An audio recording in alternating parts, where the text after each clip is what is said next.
دنیا میں بہت سے لوگ منصب قضا یعنی قاضی کے عہدے پر فائز ہوتے ہیں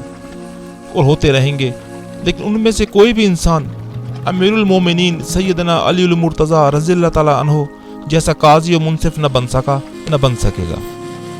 آپ ہمارے دور کے تفتیشیوں کی طرح ملزموں کی چمڑیاں ادھیڑ کر ان سے اقرار نہ کرواتے تھے،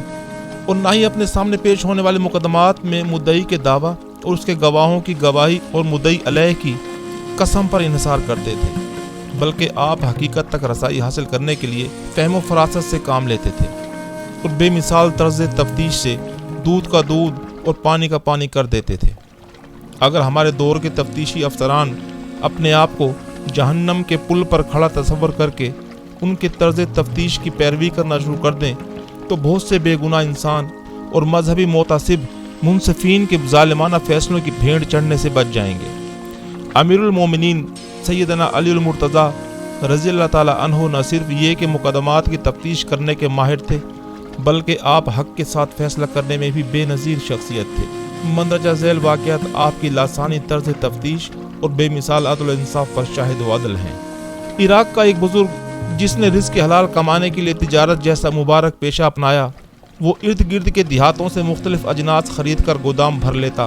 اور پھر ہر علاقے کی ضرورت کے مطابق اس کی منڈیوں میں اجناس سپلائی کرتا اور جائز منافع حاصل کر کے اپنے بیوی بچوں کی کفالت کرتا۔ چنانچہ ایک سال اس نے حسب عادت مختلف اجناس خریدی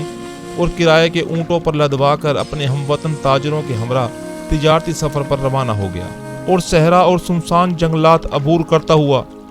دیگر شہروں کی منڈیوں میں جا پہنچا، اور وہاں اس نے اپنے ساتھیوں کے ساتھ مل کر اپنا مال فروخت کیا۔ اس کی تجارت میں اللہ نے برکت دی اور اسے بہت سا منافع حاصل ہوا۔ جب اس کے ساتھیوں نے اس کا وافر منافع دیکھا تو ان کی نیت بدل گئی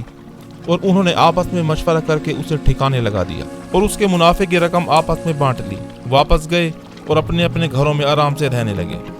مرحوم تاجر کے نوجوان بیٹے نے جب انہیں دیکھا تو ان سے اپنے باپ کے متعلق دریافت کیا تو انہوں نے اسے جواب دیا کہ فلاں شہر میں فوت ہو گیا تھا اور ہم نے اسے نہلا کفنا کر اور جنازہ پڑھوا کر وہاں کے مقامی قبرستان میں دفن کر دیا۔ جب اس نے اپنے باپ کے مال اور منافع کے متعلق پوچھا تو انہوں نے جواب دیا کہ ہمیں اس کے مال کی کچھ خبر نہیں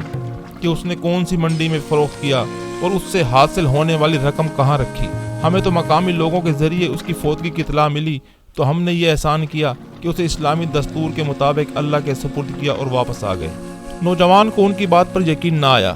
چنانچہ اس نے قاضی کوفہ شریع بن حارث قندی کی عدالت میں استغاثہ دائر کیا کہ ہمارے باپ کی گمشدگی کا کھوج لگانے کے لیے ان تاجروں کی تفتیش کی جائے اور ہمیں اصل صورتحال سے آگاہ کیا جائے۔ قاضی شریع بن حارث قندی نے متوفی کے نوجوان بیٹے کی درخواست پر انہیں طلب کیا تو وہ عدالت میں پیش ہو گئے اور اپنی صفائی میں قسمیں کھا کر بری ہو گئے۔ نوجوان کو ان کی قسموں پر خاموش ہونا پڑا، لیکن اس کا دل مطمئن نہ ہوا اور اس نے امیر المومنین سیدنا علی المرتضیٰ رضی اللہ تعالیٰ عنہ کی عدالت عالیہ میں اپیل دائر کر دی تو آپ رضی اللہ عنہ نے انہیں بذریعہ پولیس طلب کر لیا اور ہر ملزم پر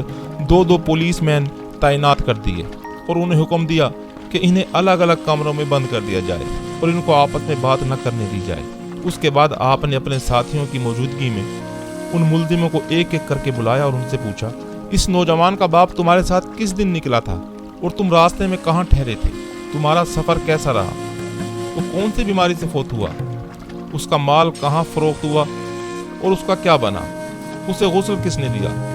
اس کی نماز جنازہ کس نے پڑھائی اور اس میں کون کون شریک ہوئے؟ اسے قبر میں کن لوگوں نے اتارا اور اس کی قبر کون سے قبرستان میں ہے؟ پہلے ملزم نے ان سوالات کے جو جواب دیے وہ آپ نے اپنے کاتب کو حرف بحرف لکھوا دیے۔ اس کے بعد آپ نے اپنے ساتھیوں کے ساتھ مل کر بآواز بلند اللہ اکبر کا نعرہ لگایا تو جدا جدا کمروں میں بند ہر ایک ملزم نے نعرے کی آواز سن کر اندازہ لگایا کہ ان کے ساتھی نے اصل بات کا اقرار کر لیا ہے۔ اس کے بعد آپ نے اس ملزم کو اس کے کمرے میں بند کروا دیا، پھر دوسرے کو بلوایا اور اس سے مذکورہ بالا سوالات کیے اور اس نے جو جوابات دیے آپ رضی اللہ عنہ نے اپنے کاتب سے حرف بحرف لکھوا دی۔ اس کے بعد آپ نے اسے واپس بھجوا کر اسی کمرے میں بند کروا دیا، پھر تیسرے کو بلوایا اور اس سے مذکورہ بالا سوالات کیے، اس کے جوابات بھی حرف بحرف لکھوا لیے۔ اس کے بعد آپ رضی اللہ عنہ نے اسے بھی اس کے کمرے میں واپس بھجوا دیا۔ اس طرح یک کے بعد دیگر ہر ملزم کو بلوایا اور اس سے مذکورہ بالا سوالات کیے، ہر ایک کے جوابات اپنے کاتب سے حرف حرف لکھوا لیے۔ اس کے بعد آپ نے ان کے جوابات کا ایک دوسرے کے جوابات سے موازنہ کیا تو پتہ چل گیا کہ ہر بعد والے ملزم نے پہلے ملزم سے مختلف جوابات دیے ہیں۔ اس کے بعد آپ نے پہلے ملزم کو بلایا اور اسے دھمکی دی اور کہا، اے اللہ کے دشمن، مجھے تیرے ساتھیوں کی تفتیش سے تیرے جھوٹ اور دھوکے کا پتہ چل گیا ہے اور تجھے سچائی کے سوا کوئی چیز سزا سے نہیں بچا سکتی۔ یہ کہہ کر آپ رضی اللہ تعالیٰ عنہ نے اور آپ کے ساتھیوں نے بلند آواز سے اللہ اکبر کا نعرہ لگایا اور اسے واپس اسی کے کمرے میں بند کروا دیا۔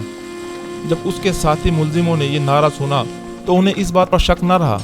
کہ ان کے ساتھی نے اصل سازش بے نقاب کر دی ہے۔ اس کے بعد آپ رضی اللہ عنہ نے ایک اور ملزم کو اپنے پاس بلوایا اور اسے سنگین سزا کی دھمکی دی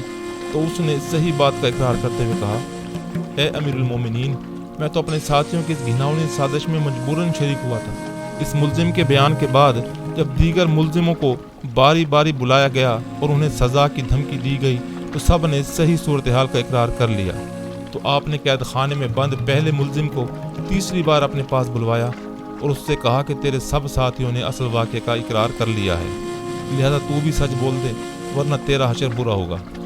چنانچہ اس نے بھی اپنے ساتھیوں کی طرح اپنے جرم کا اقرار کر لیا تو آپ نے ان سے مقتول تاجر کا مال وصول کر کے ورثاء کو دیا اور ان کے مقتول کا قصاص لیا۔ اسی طرح ایک مرتبہ یمن میں چند شکاریوں نے جنگلی شیر کو شکار کرنے کے لیے زمین میں کنواں کھود دیا اور بڑی تدبیر کے ساتھ شیر کو اس میں گرا لیا، اور انہوں نے لوگوں کو اس طرف آنے اور اسے دیکھنے سے منع کر دیا، لیکن لوگ باز نہ آئے اور اسے دیکھنے کے لیے کنویں کی منڈھیر پر جمع ہو گئے اور اندر جھانکنے لگے۔ اسی دوران دھکم پیل شروع ہو گئی اور ایک شخص کنویں میں لڑک گیا۔ اس نے اپنے آپ کو بچانے کے لیے دوسرے شخص کی ٹانگ پکڑ لی۔